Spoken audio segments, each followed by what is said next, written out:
Hello my sweets, it's Keisha. Welcome back to my channel. If you're new, thank you so much for joining me, and I hope you consider subscribing. Today I'm joining in collaboration with Kerri from Mama Dares to DIY to bring you another Kirklands dupe. So when you're done watching my video, be sure to check out Kerri's video linked in the description box below. I'm super excited to show you how I duped this wooden pumpkin with metal leaves with foam core and a cookie sheet. If you're ready to see how, just keep watching. To begin this DIY, I have 3 pieces of foam core cut here, and they are roughly 8 by 9 inches across. And I have 3 pieces here, and a ruler, and a pencil, and an eraser if you need it. And I'm going to make a pumpkin shape out of this square. So the first thing I'm going to do is mark it down the center. Now, if you don't feel confident or you just don't feel like drawing this out yourself, you can most certainly go online and look up a free printable or an image that you can use of a shape of a pumpkin that you like and do it that way. Okay, so I'm going to go down the middle here, and I'm going to make this the top. And so next what I'm going to do is just do some little markings here to decide how long I want my stem to be.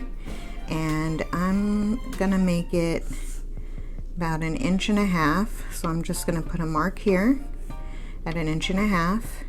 And then I'm gonna go down about another inch on that center line and draw another portion here for where the stem actually meets the pumpkin part. And next I'm going to make the stem to come down about 1 inch wide, but what I want to do excuse me, is from the center point I'm going to mark out 1/4 inch from one side and then make it 3/4 of an inch on the other side. I hope that's making sense.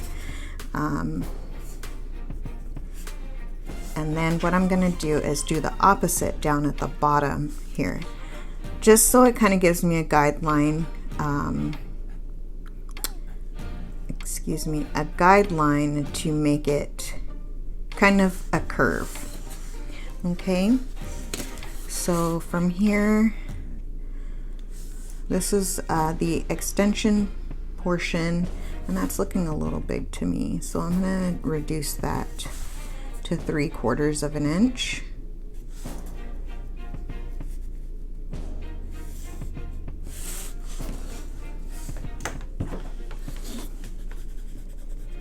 I don't think is that 3/4 of an inch?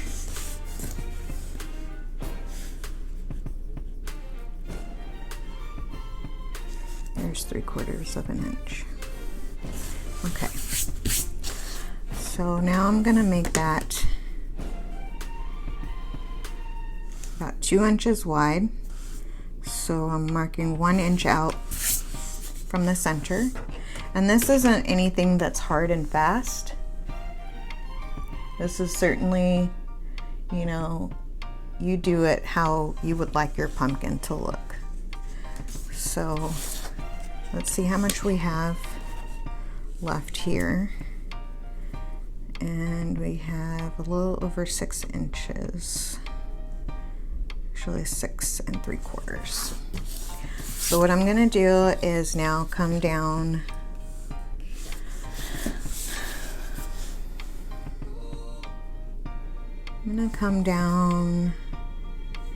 to about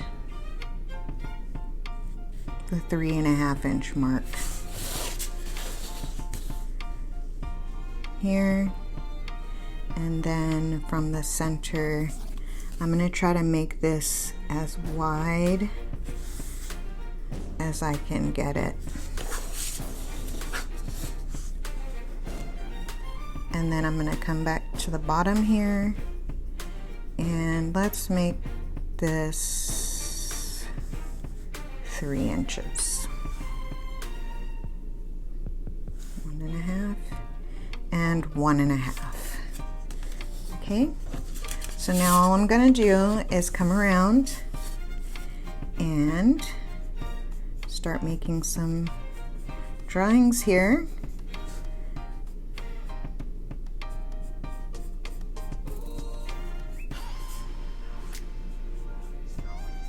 Some lines here to, sorry, I'm going to start making some lines here to kind of carve out my pumpkin.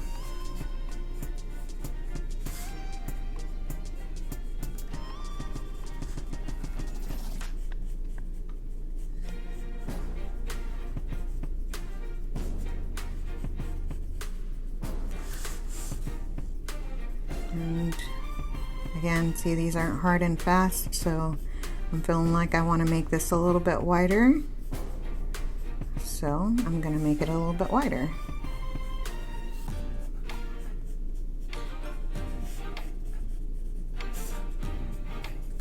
Okay. Then I'm just going to come over it and kind of round this out.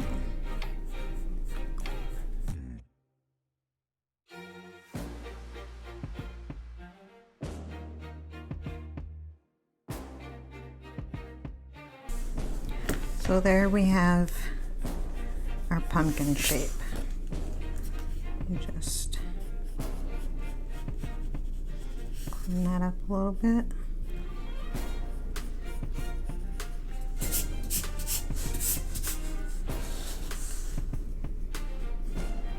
And I'm just gonna do that. Okay, so next what you want to do is cut out your pumpkin shape. So I'm going to go ahead and show you how I do that. And I'm just going to take my blade here. You want to make sure that you have a new sharp blade on your cutting apparatus, whatever it is you're going to use, and just start cutting. You just want to be mindful of where your other hand is, that it's away from the blade. And then you just come in and cut.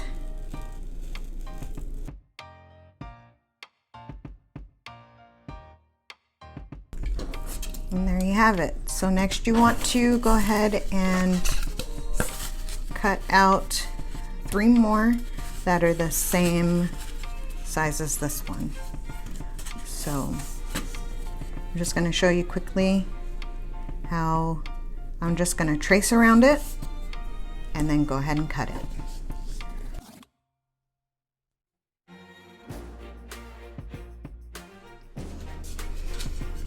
I've gotten my 3 pieces cut here, and now I'm going to set 2 off to the side, and I have another piece of leftover foam board. And what I'm going to do is just come to right about here and trace the pumpkin again. Right about there. And this is going to give me kind of the shape of the segments that we need for the next to layer onto this. So what I'm going to do is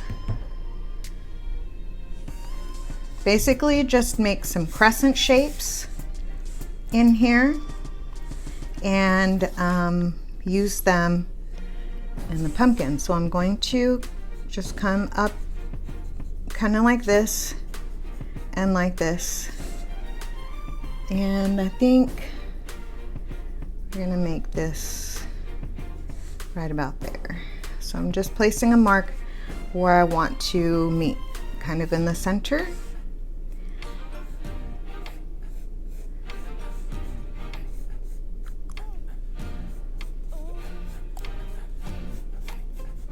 And just do that.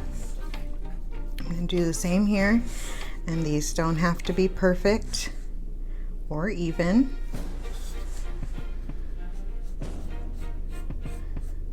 But I'm just going to do that like this. And then for the centerpiece, we're just going to come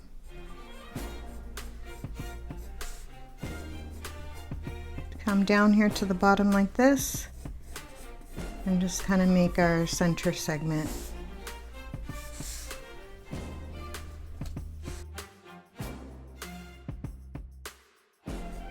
Okay, and we're going to cut this out, and then you want to cut 2 of each of, so times 2 of each piece.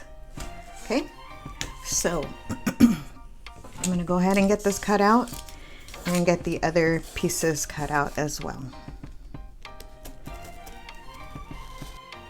All right, so now that all of my pieces have been cut out, I'm going to go ahead and start gluing them together. So I have my hot glue gun here, and what I'm going to do is glue these.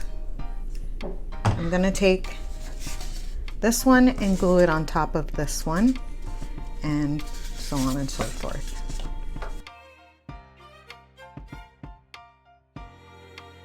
So next we're going to do these pieces separately and keep them apart from the larger pumpkin for now.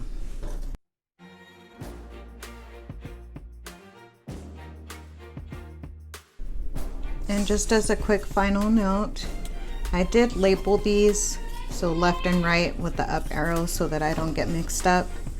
And looks like I forgot to do that one, so I want to make sure that I know once I get done with the next step what direction these all need to go in. Okay, so this is what we should have right here so far.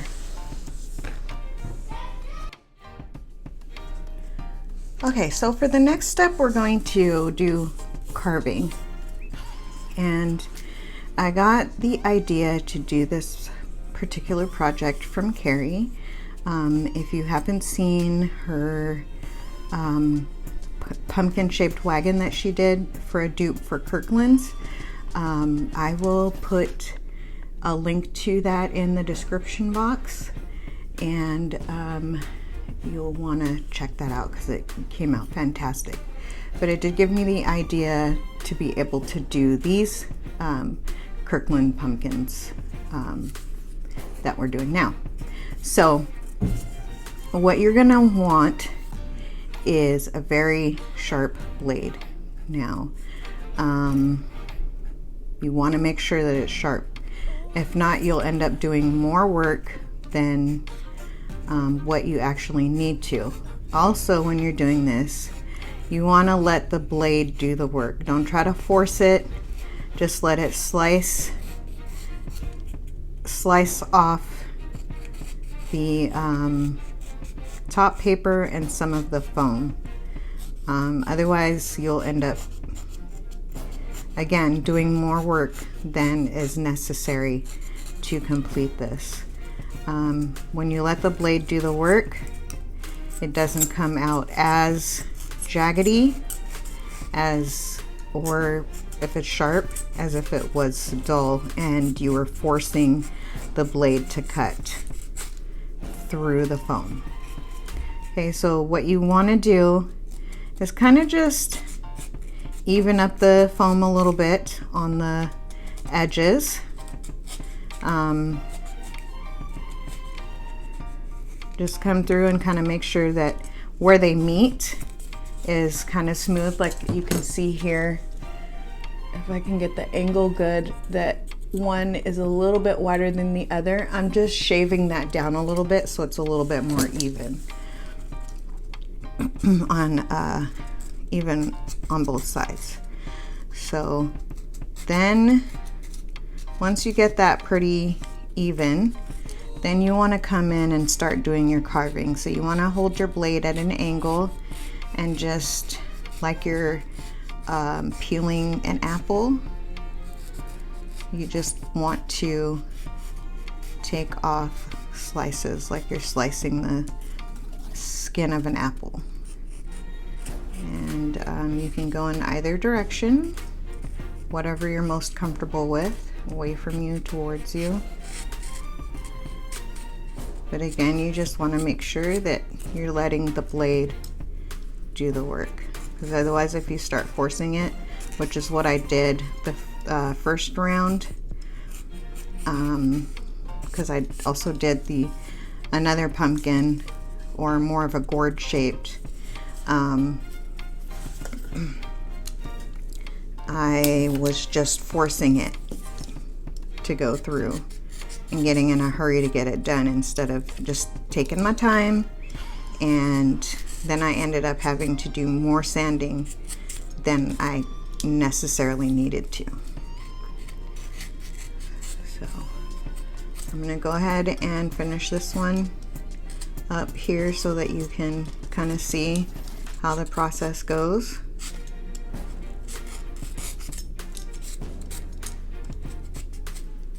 And you just want to shape it down,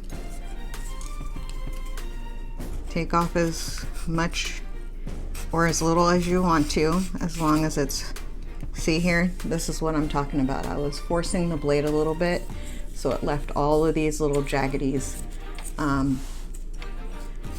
that don't necessarily need to be there.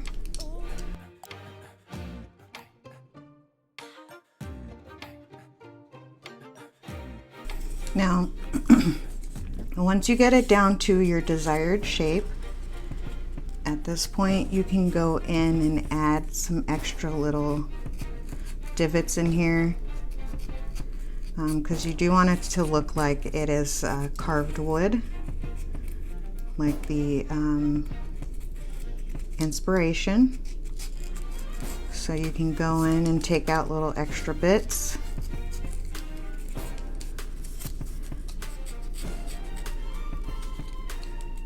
If you don't want to do that, if you just like the smooth look, you don't necessarily have to do that.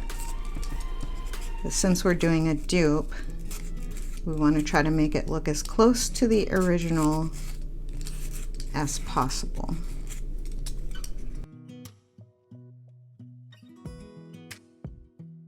Alright, so I'm pretty satisfied with the way that this looks. And I did go ahead and do the other pieces off camera. Let me just move this off to the side, because next what needs to happen is we need to just kind of sand down the stuff that's just a little bit rough. And I'm just using the Dollar Tree sanding block on this one is a medium and fine one. I'm using the fine side of it, and I'm just going in and knocking down some of the parts that are extra rough on here. And so you can do as much or as little sanding as you want. Just so long as it, you know, kind of looks natural, like it was a naturally carved wood and not a piece of foam core that's trying to look like wood. So all of the pieces have been sanded down. Next, what I'm going to do is go ahead and glue them into place. And I just want to double check that they're going to be glued to the right place. And so I'm going to start, I think I'm going to start with the center piece here.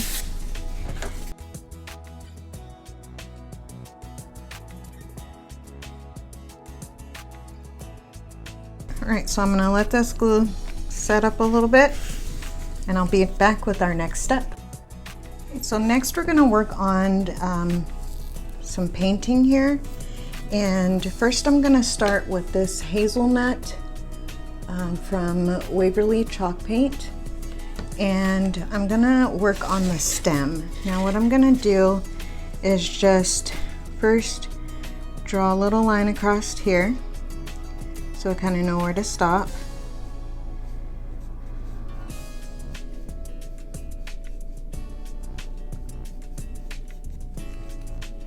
And I'm gonna go ahead and paint this. Now, the secret that I learned to painting foam core is to make sure that you do thin coats. So I'm going to go ahead and do some thin coats of this color on the foam.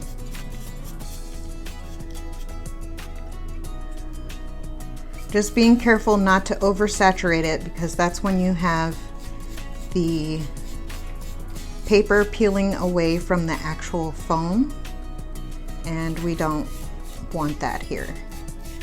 So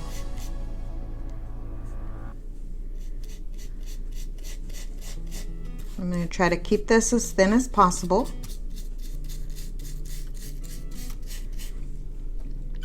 And you'll notice when I start to get to the back that I did start painting the back already. And I don't know what I was thinking about, but I painted the orange all the way up to the top.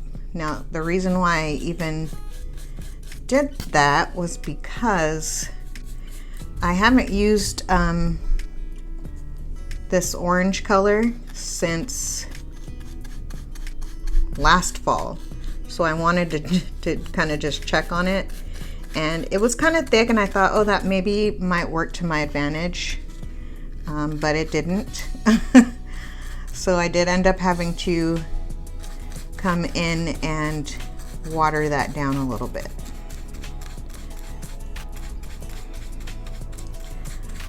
So that's the reason why the paint is on the back.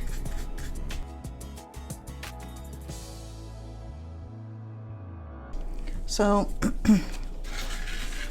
next I'm going to come in with the pumpkin through Waverly. And I'm actually going to, since this is a larger area, I'm going to pour some into this container here.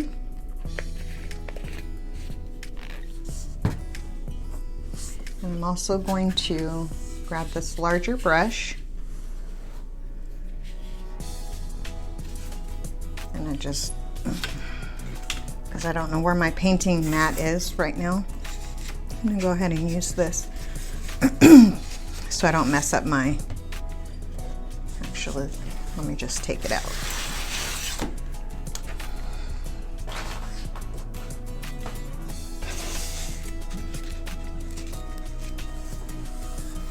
All right, so now I'm gonna come in and do the same thing, just doing thin layers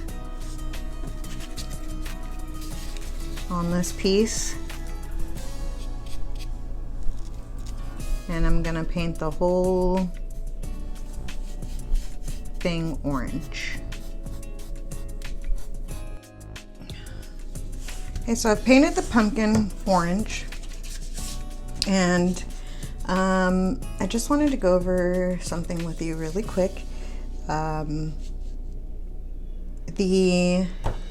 I had to abandon the bigger brush that I was using because I needed to get the paint up underneath inside of these creases here. So I wound up switching to this brush so that I could do that. A suggestion I might make is to lightly paint before you glue. I don't know, I prefer to glue before I paint, but sometimes that's not always possible, and I should have realized that before I did this. So just a word, if you don't want to have to do all the extra work to get up inside of these crevices, go ahead and paint at least the base pumpkin first, then glue your pieces, and then you can paint these pieces once they're glued on. Just a suggestion. So next we're going to come in with this moss green from Waverly, and dry brush some of this in there. Now when I was painting the pumpkin, I was trying to mimic how the picture for the original piece was, and I was going side to side. Now it appears that the green is actually going up and down. So I'm gonna come in with a dry brush and attempt to get that same look.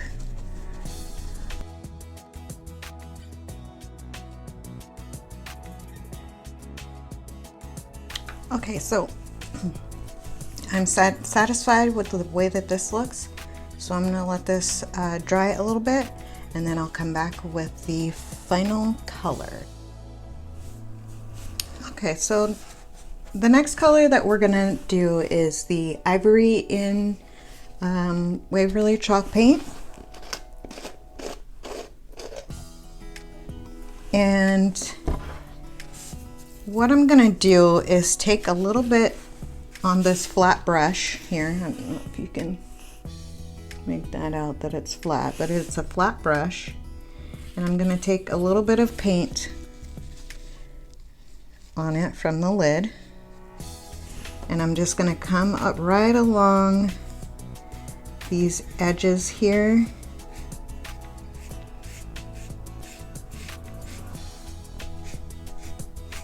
And kind of give them a little dusting of color. So right along the edges where you still have some paper, you could go on to the foam a little bit, but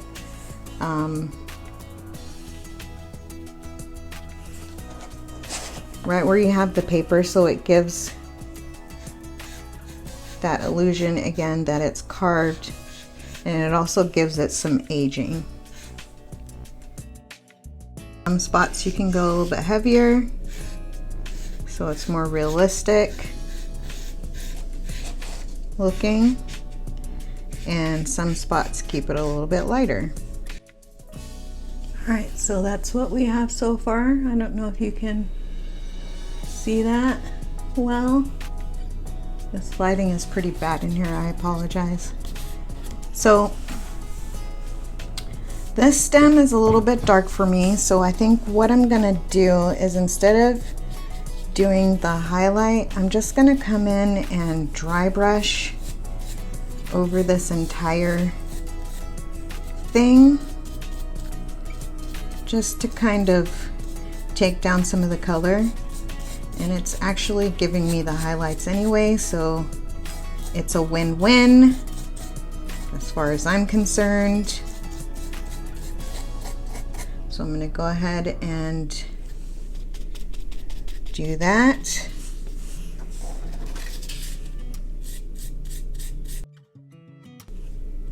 And I'm not really too concerned about doing the back of this pumpkin because it's going to be on a wall.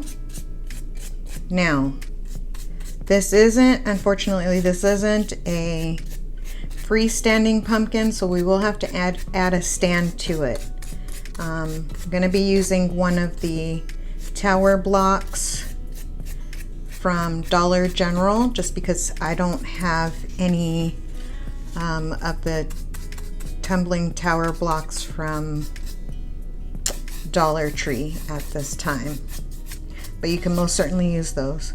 Another option is, I was thinking about this when I was making it. The reason why I did it the size that I did it was because I wanted you to be able to do this with just one piece of,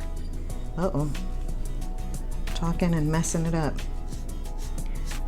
with just one piece of foam board for each pumpkin. Now, if you want it to be freestanding, you can most certainly wipe some of this color off. You can most certainly go ahead and cut 4 of these larger outer pieces, and I think that would give you enough of a base for it to stand alone.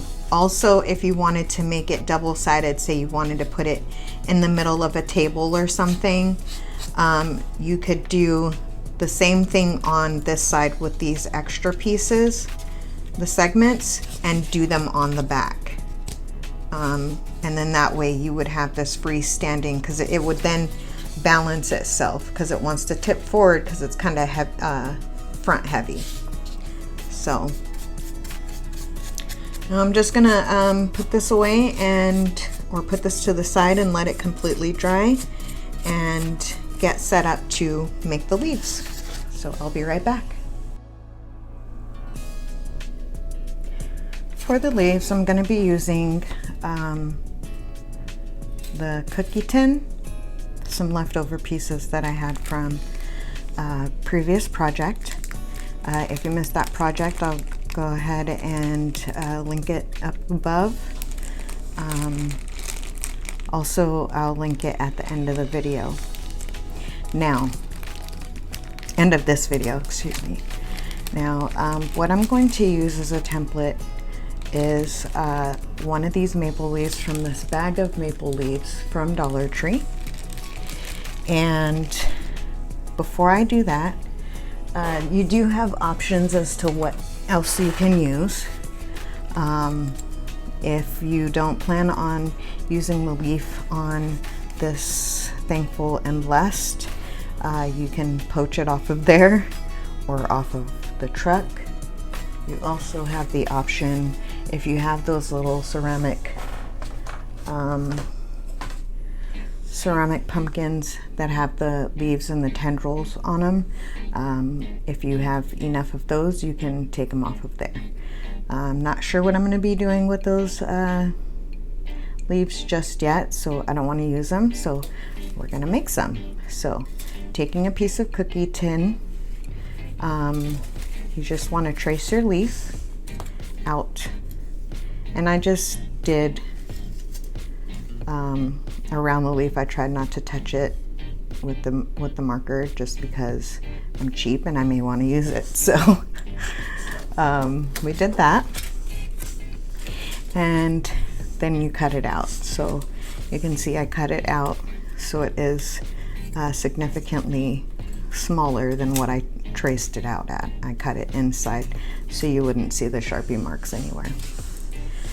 Okay, so next we're going to take a piece of foam board, and you'll notice when you cut it, the metal kind of curves in a certain direction.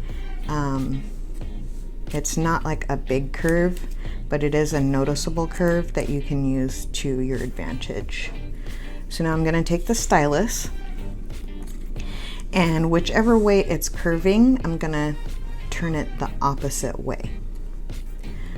If you can't tell, then it doesn't really matter, but it just helps with the process of what I'm going to do here.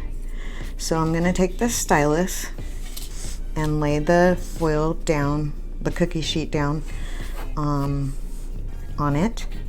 And I'm just going to take the smaller end of the stylus, and if you don't have a stylus, you could actually use like the end of a pencil, a mechanical pencil. If you have a small paintbrush, you can use the small end of a paintbrush. I'm even looking at this. I lost the flower off of it, but you could use the end of this floral wire that was attached to a flower to do that. But since I have the proper tool, thank you to everyone who helped me with, who said, if I remember, I do read the comments. I'm getting distracted. I do read the comments. I'm just terrible at responding a lot of times, and I apologize for that. I'll try to do better. But anyway, I'm taking the smaller end, and I'm just going to draw in the veining of the leaf on here. And so what I learned is this is either called a stylus or an embossing tool. So I'm guessing I'm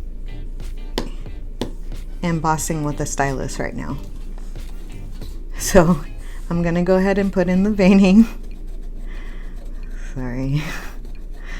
I don't know why I'm such a comedian. I cracked myself up. So I'm putting in the veining, like how it looks on the leaf that we used as a template. And I'm just gonna roughly put them in. They don't have to be perfect. And if you don't want to do that step, I did give you the alternative of using the metal flowers. You could also just use this leaf. But since I am attempting to dupe the pumpkin, then I need to go this route here. So we're going to continue doing the veining.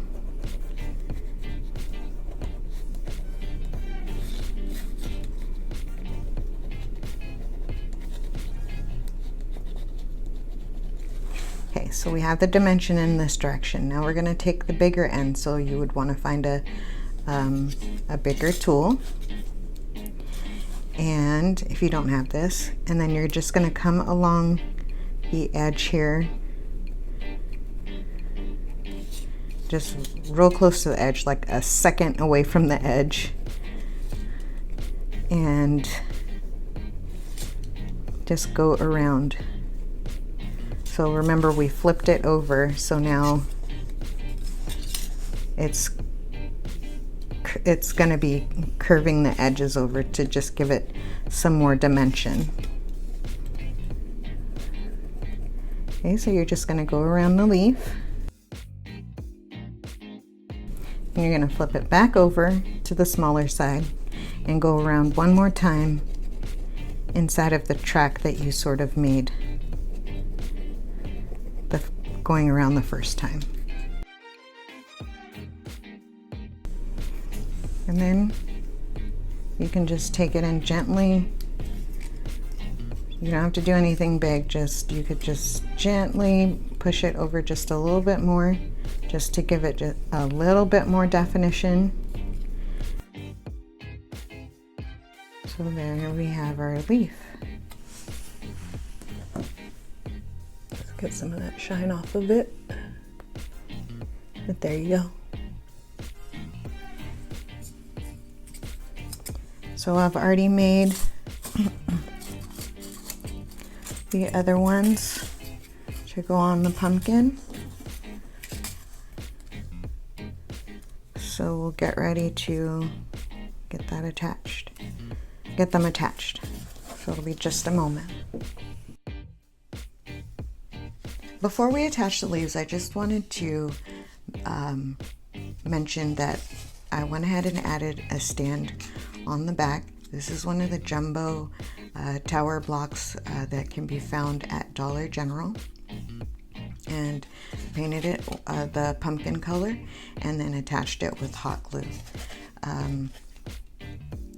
If you don't have those and you have the Dollar Tree ones, which unfortunately again I don't have, you can use the Dollar Tree tumbling tower blocks.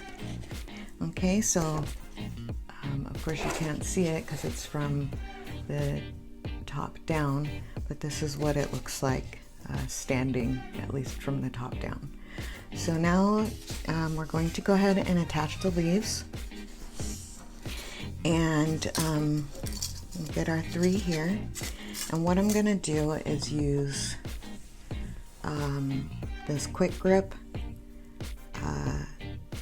glue to get them on there, and it's a permanent adhesive. And I'm just gonna decide where I want the placement of this to be, and then go ahead and get it attached. So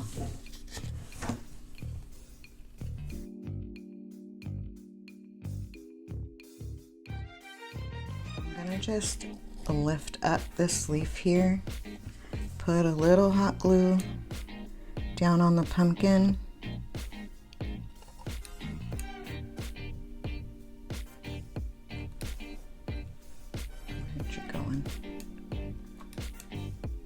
there we go.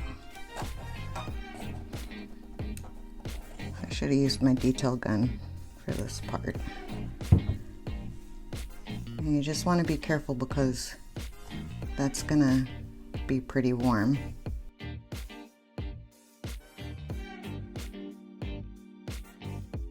So this is what we have so far.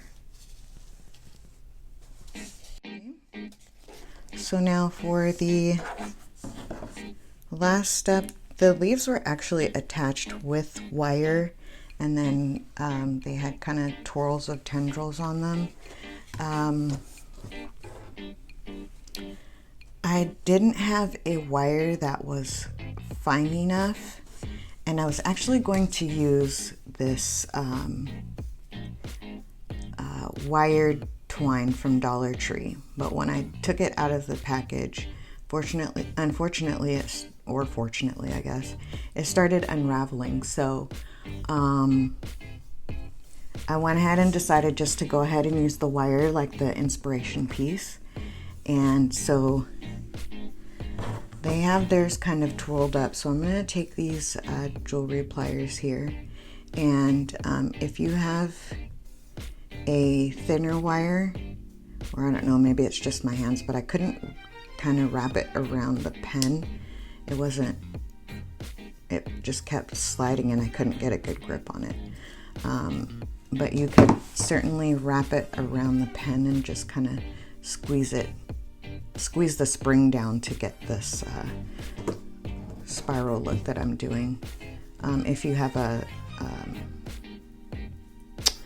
wire that's not as strong as this one. So I'm just going to take these pliers and kind of do like a little spiral. I'm going to take and just bend this wire back.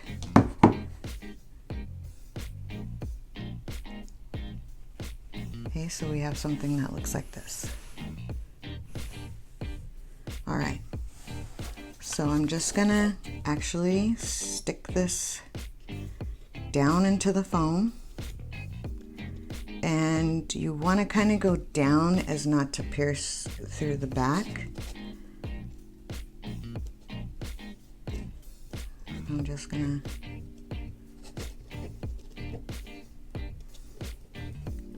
go down, down, down, as my son says. Down, down, down.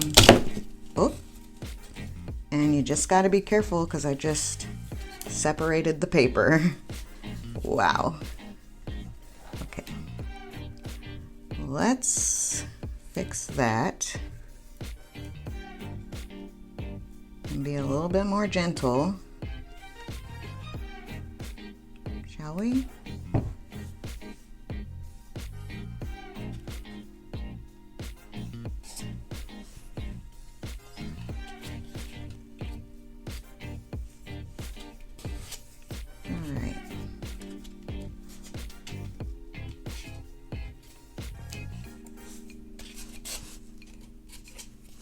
Okay, so I just want to be a little bit more gentle. The paper actually peeled off from the foam when I was putting pressure on it. So just be careful with that. But it was an easy fix, just glue it back down.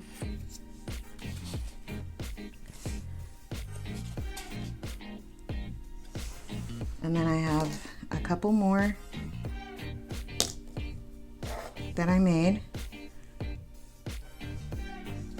and I'm just gonna come right here, stick one down here, and I think I'm just gonna take this last one and put that one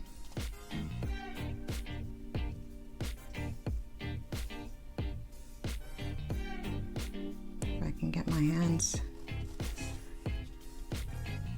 Okay, let's try enough. I'm gonna stick this one right about in here. And I'm gonna lift it up from the table so I don't... I'm sorry guys, my hands just really aren't cooperating with me today.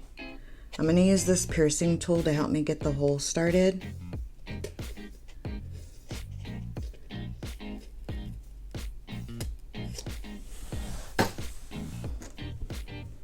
And then I'm going to just work that right in.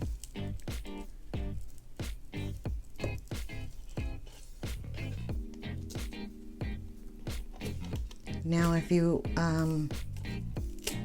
want to, you can go ahead and take a little glue, pull this back out, take a little glue and put the glue on the end of it and then stick it back down in there so that it's a little bit more permanent than what it is.